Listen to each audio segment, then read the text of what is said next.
Nuevo León is a treasure chest of culinary magic, but you need to know where to look. And if there's someone who knows, it is Hugo Guajardo. The white flour, that's the one that you can eat. Today, I'm spending the day with Hugo, owner of El Jonuco restaurant, to learn how he's finding traditional ingredients all over Nuevo León and turning them into irresistible dishes. Whoa! It's strong stuff. First up is his go-to place for the best carne seca in the state. So this is dried and salted. This has been a way of preserving meat since forever. You ready for the sauce? Then I'm invited to his home to learn how he makes his most popular dish, black chicken. This is like your alchemist lab norteño dream. Wow, the best chicken wing ever. And finally, I get to experience his critically acclaimed restaurant, where each dish comes from a different town in Nuevo León. Delicioso. In my kitchen, Hugo's chicken inspired my norteño-style roast chicken rubbed in the flavors of Nuevo León. The oregano from Nuevo León, which is so beautiful and lovely and adorable. And served with a super greens green salad baked with a to die for oregano vinaigrette.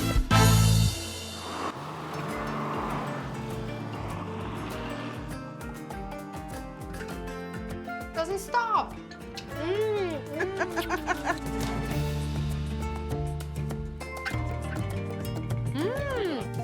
I am going to give you a secret. Yes, I love secrets. It's like nothing I've tasted before.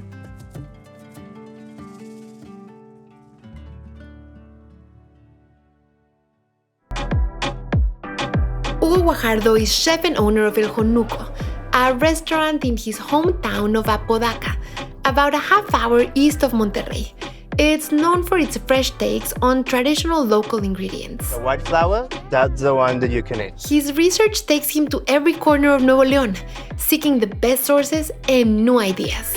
Outsiders think that we only consume, like steaks and cabrito, and that's the only thing. Yeah. But actually, I think that we have a lot of more things to offer. Yeah. On my day with Hugo, the first stop is the town of Dr. Gonzalez, where he gets his carne seca, a local type of dried beef from El Caminante, a restaurant that has been perfecting the process for more than half a century. Se la asesina y se pone al sol. ¿Con sal? Es lo único que lleva. Solo sal. Así es. ¿Esta tú te la comes así? Sí, puede ser así. Sí. Y la que dice usted Yorkie es este tipo. Nada más que esta es con chile. This has been a way of preserving meat since forever, ¿no? Claro. Y ya se quedó como de un ingrediente muy importante de esa zona. How did you find his godfather? Mi abuelo Ajá. me trajo aquí al Caminante, que pues de hecho, desde que yo tengo uso de razón de niño, en mi casa siempre hubo esta carne. Se ha pasado de generación en generación. Oye, yo sí quiero. Nos sentamos a desayunar. Claro. Just as I'm about to sit down for their famous machacado, eggs with dried beef, I get a surprise from the founder, who I was told was not well enough to join me. Hola. Ay, Pati, Jinich, mucho gusto. Edelmiro Salinas learned to make carne seca from his family, who did it as a way of preserving meat before the time of refrigeration. Debe ser poquita sal y luego con los factores de humedad la terminamos de secar. Y ya estando seca hay que poner un brasero con leña. Un brasero, sí, como una fogata. A darle una pasadita en las brasas para machacar. Pues sí está espectacular. Ya la probé así solita y ahora la quiero probar en los huevitos. The most popular way to eat carne seca in northern Mexico is in a breakfast dish called machacado, which is carne seca with eggs.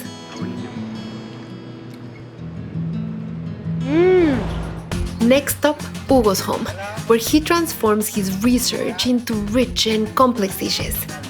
This is like your alchemist lab. You test things and then you go to your restaurant and share with the world. Yeah. This is like a norteño dream. Today, he's teaching me how to make his most popular chicken dish. I'm just hoping that the recipe isn't as difficult as the name. Pollo negro asado. Pollo negro con ¿Asado? salsa. Pollo negro asado con salsa estilo Río Ramos. Pollo negro asado Ajá. con salsa. Pollo negro asado. ¿Sí? Río Ramos. Pollo negro asado con salsa estilo Río Ramos. Eso. Let's just go with black chicken. It all starts with the key to the dish, the sauce. The secret ingredient in there, they use chicken liver. I love chicken liver. Oh, really? Oh, I love chicken liver Well, so then much. I think you will like the sauce Wait, too. so the chicken has a chicken liver sauce? Yeah, the actual principal ingredient will be the chicken liver. Salt, garlic, black pepper, some cumin that we're gonna toast, fresh oregano, picachos. That Mira is, las flores. Wait, I had never seen the oregano flowers. Oh yeah, Estas se comen. Taste it. You eat the flower. It is- Mmm. Oh my gosh. Strong. It tastes like oregano. Very intense. Super rico. Super. Then everything is toasted on the open fire.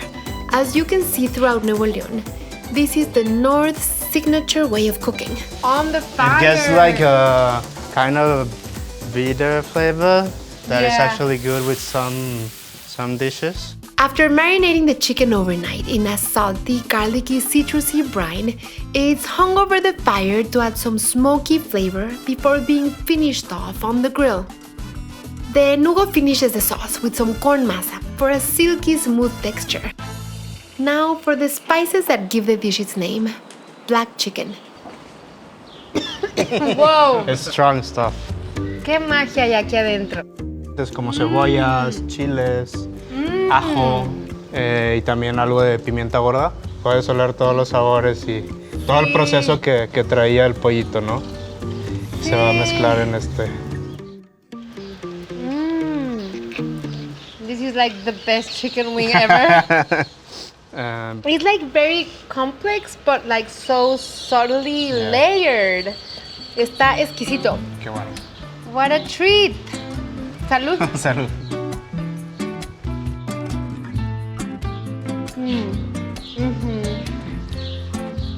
Gracias por visitarnos. Gracias a ti.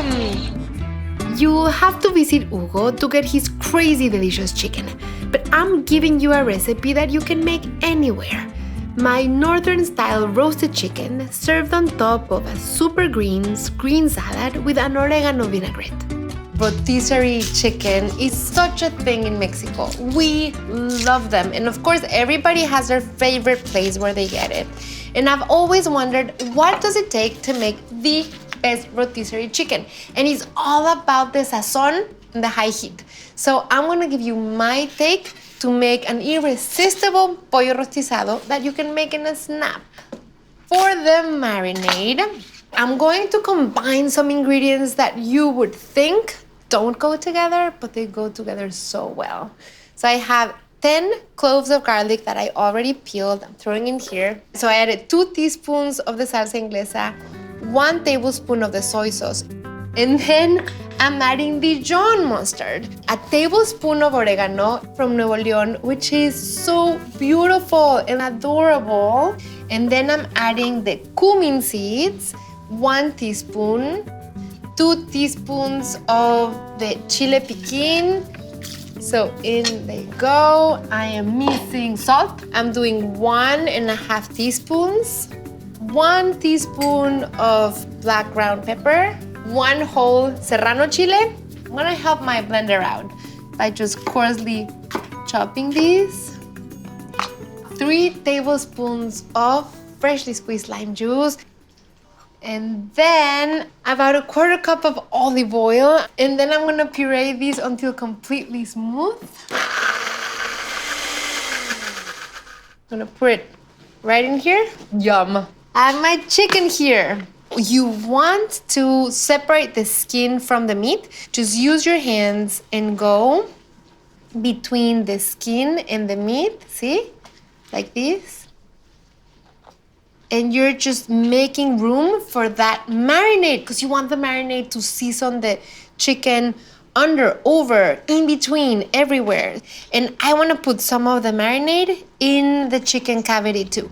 Use a tablespoon and then rub it with my hand. So going in the cavity and then just rubbing it all over.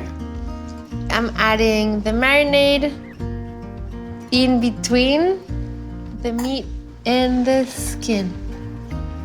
Massage the chicken everywhere. And I'm gonna stuff my chicken with celery, about a quarter of a white onion. I'm gonna grab some parsley, just gonna break it in pieces. I'm gonna cut a piece of twine, stuff the parsley in here. You wanna put your chicken with the breasts upside up. I'm gonna tuck the wings under the back of the chicken so that the tips of the chicken wings don't burn. And then I'm gonna tie the legs, and I have my oven at 450. Stick it in the oven anywhere from 45 to 55 minutes, and that's it. An extra sprinkle of salt. And then I'm just going to put it in the oven. So as my chicken is roasting, I came up with these super greens, green salad, with oregano vinaigrette to satiate my thirst for green, fresh things. I'm gonna add the oregano and the cumin, but here I'm gonna toast them. So I have a teaspoon of oregano, and I preheated my small skillet over low heat. A quarter teaspoon of cumin seeds. So we just want to start getting the aroma, and we want a slight change in color. So I have that oregano and cumin. It's nice and warm. And I'm just gonna coarsely chop these. Okay, so I'm gonna add the oregano and the cumin right in this bowl.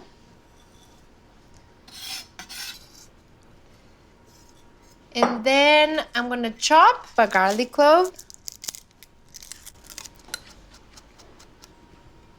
I'm gonna also chop 2 tablespoons of capers.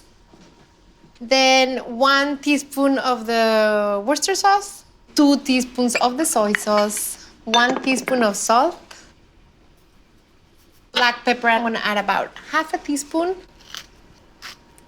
Half a cup of freshly squeezed lime juice, a quarter cup of olive oil, and some piloncillo, about a teaspoon.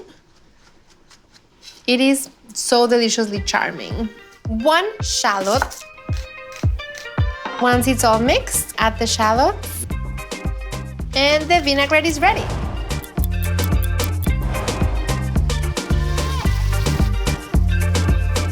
You want your chicken to rest for at least 10 minutes before you carve it. And I'm going to finish assembling the rest of my salad. I'm gonna start with my arugula, and I'm just gonna break it into pieces. I'm gonna tear it just like that. And then I'm going to do watercress, which I love the leaves of watercress. They have a beautiful name in Spanish, berros. And I love that name because it has the double R, and I love using the double R. 2 cups of spinach, and here I have the baby leaves, but I can also tear them into smaller pieces. And the spinach just has a sweeter taste. And I'm gonna do about a cup of the leaves of basil, so delicate and tender. And the mint, because it is a little more intense, I am gonna chop it a little, about a quarter cup. Okay, so we are at the parsley, and I'm gonna get about a cup. And it has such a nice, like, resistant bite to it. A cup of the cilantro, which is definitely more citrusy than parsley. Radishes, but also the radish leaves. Not many people know that you can eat them. I have my chicken that rested. I'm gonna start cutting away at the legs.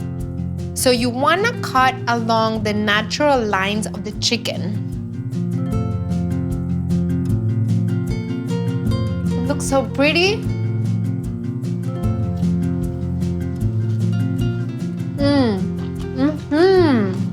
And it's so satisfying to eat the chicken with so much sazon.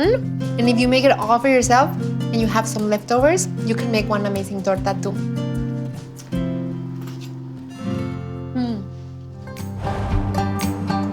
Jonuco means the room under the stairs, a place where forgotten treasures wait to be found. Much like the name, Hugo finds ingredients around Nuevo León that have always been there but are waiting to be discovered. With his sister and business partner Katia, they show me some of the treasures they have found. First up, a frosty light beer with a rim of chile ancho salt and garnished with El Caminante's carne seca. Pues es muy común usar la carne seca como botana, ¿no? Como para empezar. Y pues qué mejor con este clima como caluroso, pues con una cerveza helada. Se antoja cerveza muchísimo. Y la carne, ¿no? Yo sé que es, platícame. Ahora también, por eso trajimos esto, que pues también es algo como tradicional, pero que en la ciudad no se conoce tanto, que son las maguacatas. Platícame de las maguacatas porque yo nunca las había visto. Viene de los árboles, los ébanos, ¿sí? Es el fruto de los ébanos, esta vaina. Se come solamente el fruto y era muy popular como en cantinas así en algunos municipios como Cadereyta, por ejemplo. ¡Qué rico! Está riquísimo. Es como una combinación entre cacahuate y edamame. Yo creo que uno de los principales retos que hemos tenido es que la gente abra un poco su panorama a querer degustar este tipo de platillos que son diferentes, puesto que no tienen el conocimiento de que existen, ¿no? Tienen una responsabilidad muy grande, ¿no? Sí, claro. ¿Sientes la responsabilidad? Sí, yo creo que a través de los platillos hablamos por todos los proveedores, por todos los productos que son locales, o sea, no es nada más el presentar un platillo, ¿no? Sino todo lo que hay detrás. Next, a wedding rice from the nearby town of General Suazua, made with raisins and a salty sweet sauce, then topped with quail egg and fried pork belly. Este es Guacamole Ajá. norteño con cabuches. ¡Qué rico! The guacamole is covered with the fried flower buds of the red biznaga cactus that grows in the desert town of Arramberry. Sabe un poquito al corazón de alcachofa. Sí. Sí, yo también lo relaciono como con ¿Y este te lo tipo de comes con sabor. este? ¡Qué delicia! Delicioso. Super bold porque sientes el sabor del aguacate sin mucha máscara, ¿no? Oye, ¿y por qué te parece tan importante tener este rol de preservar la tradición? Pues yo creo que es algo que en cuestión a gastronomía que apenas va empezando. Creo que pues ya está empezando a haber este movimiento donde pues, empezamos a proponer un poco más, a mostrar ese lado que la gente no conocía de Nuevo León. Claro. Entonces creo que traemos ahí un rol importante en seguir trabajando sobre la misma idea. But in all of Hugo's searching around the state, the treasure that is closest to his heart is the one that he found right at home. Este es el pie de pera. Ok. Es una receta de mi abuela. Abuela's pear cake with cream cheese, pecans, topped with homemade vanilla ice cream, and a touch of dehydrated chamomile. Un tío tiene perales en Santiago, en uno de los municipios de aquí de Nuevo León. Y toda la cosecha pues iba para ella y regalaba pasteles a todo el mundo en invierno, ¿no? ¡Ay, qué rico! Entonces pues era de que nosotros siempre esperábamos esa fecha para Sí. degustar el pie y pues bueno, pues ya le tuvimos que pedir permiso a Lo coman conmigo, todos los coman helados. conmigo. Calientito. ¡Delicioso! Now, I want to share with you a dessert that maybe you can pass down too. I'm going to show you how to make hojarasca, which is a Mexican cookie that's just super delicious, and it has a base of piloncillo syrup and canela, cinnamon. So I'm going to start by making the piloncillo syrup. I'm going to use 1 cup of water, about 7 ounces of piloncillo. So I'm adding it right in here. And then I'm gonna flavor it with canela. And I'm adding the cinnamon in here. And then I'm just raising the heat to medium-low. So I'm gonna use 2 kinds of flour, 1.5 cups of masa harina. And I can also see here that the piloncillo is starting to dilute into the water. Let me give it a stir. Now I'm going to just keep the lid off and continue simmering this down over medium heat for about 10 minutes. I want it to thicken. And now we can back to adding 2 cups of the all-purpose flour. I love combining both because you get the polvorón, the kind of sweet, dusty kind of a crumble, but then you get the earthy, nutty taste of the masa harina.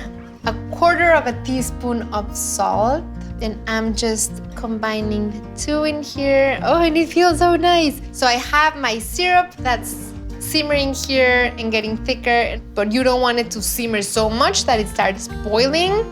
In some places or some bakers use only butter, some use only vegetable shortening. I like to combine the 2 because then you get the benefit of both.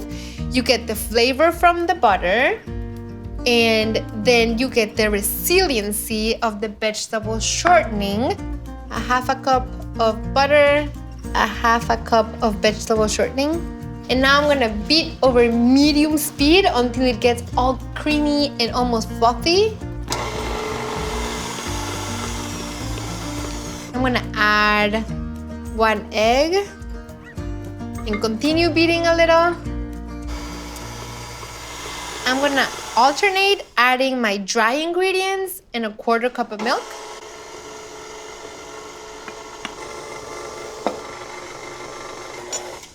And the last thing I'm gonna add is my piloncillo syrup. And I'm gonna strain it here into this cup.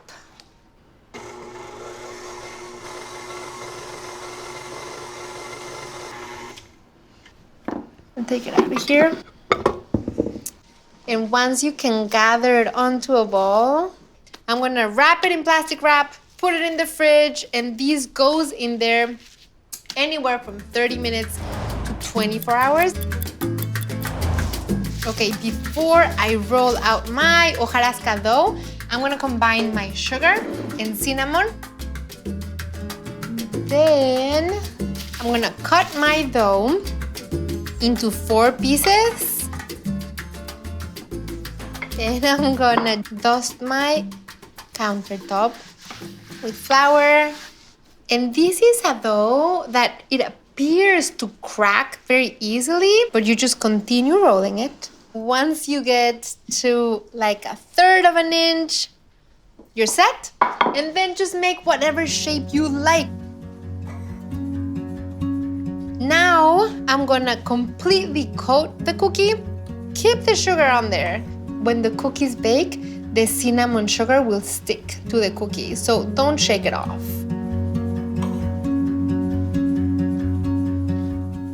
I have my oven at 350, and I'm gonna bake these for about 20 minutes. Sprinkle cinnamon sugar before and after baking.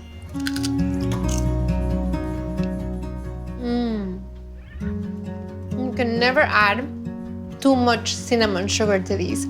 And the combination between the cinnamon sugar and that masa harina in the cookie dough is so rewarding. It's nutty, it's earthy, it's like so pleasantly sweet. Not too sweet, so go ahead and add more cinnamon sugar too.